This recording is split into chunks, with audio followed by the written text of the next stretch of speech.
মই ভাল পাই আহিছিলো। প্ৰথমতে ভালে আছিল, মোৰ কথা শুনিছিল। তাৰ পাছত এজনী তিৰোতাৰ লগত ফোনত কথা পাতি থাকে। মই গম পাই সুধোতে কথা নাপাতো বুলি কয়। তাৰ পাছত মই গম নোপোৱাকৈ যায়। মই ক'লে মোক মাৰে। তাৰ মাকে কয় তাইক এৰি দে, মই তোক বেলেগ বিয়া পাতি দিম। কথাতে কয় নহয়, সন্তান বেয়া হোৱাৰ কাৰণ তাৰ মাক। যদি মাকেই কয় তোক বেলেগ বিয়া পাতি দিম, তেতিয়া সেইখন ঘৰত আৰু কি সংসাৰ চলিব? এই কথাটো কোৱাৰ আগত মাকে অলপ ভাবিব লাগিছিল। যেতিয়া তেওঁ বোৱাৰী আছিল, তেতিয়া যদি তেওঁক তেওঁৰ শাহুৱেকে তেনেকৈ ক'লে হয়, তেতিয়া কেনেকুৱা লাগিল হয়? এই শাহু বোৱাৰীৰ শত্ৰুতাটো কিয় ইমান বেছি মই বুজি নাপাওঁ। সৰু সৰু কথাত ধৰি কাজিয়া লগাৰ পাছত ইমানেই শত্ৰুতা বাঢ়ি যায়, আন মানুহৰ কাষত গৈ বদনাম কৰা আৰম্ভ কৰে। আৰু সেইজনী আপোনাৰ বোৱাৰী, আপোনাৰ সন্তানৰ পত্নী। তাই বদনাম হলে আপোনাৰ ঘৰখনে বদনামী হ'ব। শাহুৱেকসকলক মই এটা কথা ক'ব বিচাৰো যে আপোনাৰ বোৱাৰীজনী যদি কিবা ভুল কৰিছে, তাক শুধৰাই দিব লাগে আপুনি। সেই ভুলটোকে লৈ বাৰে বাৰে কথা শুনোৱাই থাকিব নালাগে। তাই কিবা জনা নাই যদি শিকাই দিব লাগে আপুনি। সেই কথাটোকে মানুহৰ আগত কৈ তাই বদনাম কৰিব নালাগে। সংসাৰ চলোৱাৰ আপোনাৰ অভিজ্ঞতা আছে, তাই নাই। তাই নতুন ছোৱালী। তাইক হাতত ধৰি ধৰি আপুনি শিকাব লাগিব। এজনী ছোৱালীৰ গুৰু হ'ল তাইৰ মাক, আৰু এজনী বোৱাৰীৰ গুৰু হ'ল তাইৰ শাহু। আপুনি যেনেকুৱা ব্যৱহাৰ কৰিব,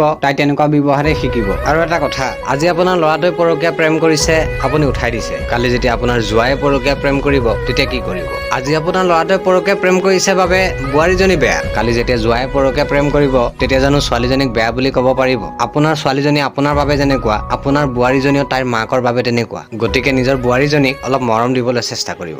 ধন্যবাদ।